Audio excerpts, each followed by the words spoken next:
क्या आपको सही के लिए खड़े होने से डर लगता है? क्या कभी आपके दिल में यह सवाल उठा है कि जब सब कुछ दांव पर हो तब साहस कहां से आता है?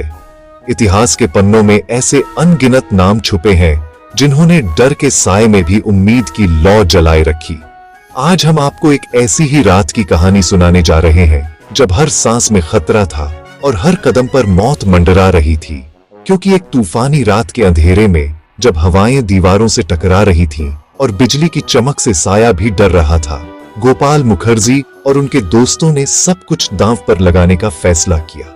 बाहर बारिश की बूंदें खिड़कियों पर थिरक रही थीं, लेकिन कमरे के भीतर एक और ही तूफान उठ रहा था, आजादी का तूफान। हर चेहरा चिंता में डूबा, लेकिन आंखों में एक अलग ही चमक थी, कुछ बदलने की, कुछ कर गुजरने की, और उनकी कहानी आपके रोंगटे खड़े कर देगी। डिम लाइट, दूर गरजते बादल।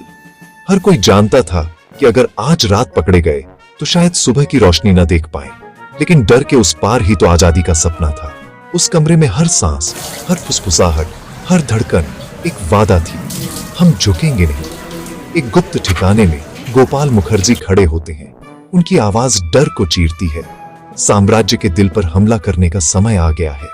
उनकी आंखों में आग थी और शब्दों में बिजली। अब और इंतजार नहीं, वे कहते हैं, अब वक्त है कि हम अपने हक के लिए लड़ें। कमरे में सन्नाटा छा जाता है, लेकिन हर दिल में एक ही सवाल गूंजता है, क्या हम तैयार हैं? रेलवे, टेलीग्राफ, उन्हें वहीं मारो जहां सबसे ज्यादा दर्द होता है। अंग्रेजों की ताकत उनकी रफ्तार और खबरों में थी। अगर हम उनकी रेल और तार काट दें तो उनका साम्राज्य हिल जाएगा। यही थी उनकी योजना। छोटे छोटे वार, लेकिन गहरे घाव। उनके साथी मुट्ठी उठाते हैं, चिल्लाते हैं, वंदे मातरम।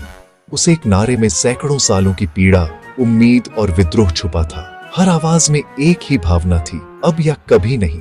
एक अंधेरी रेल लाइन पर कट करे, रात के सन्नाटे में सिर्फ कदमों की आहट और दूर कहीं उल्लू की आवाज। हर छाया में खतरा, हर झाड़ी में पुलिस का डर। लेकिन गोपाल और उनके साथी आगे बढ़ते हैं, क्योंकि पीछे लौटना अब मुमकिन नहीं। एक सीटी बजती है, फिर बूम, डायनामाइट फटता है, पटरियां उड़ती हैं, चारों ओर अफरा तफरी। उस एक धमाके ने न सिर्फ रेल की पटरियां तोड़ी, बल्कि अंग्रेजी हुकूमत के घमंड को भी हिला दिया।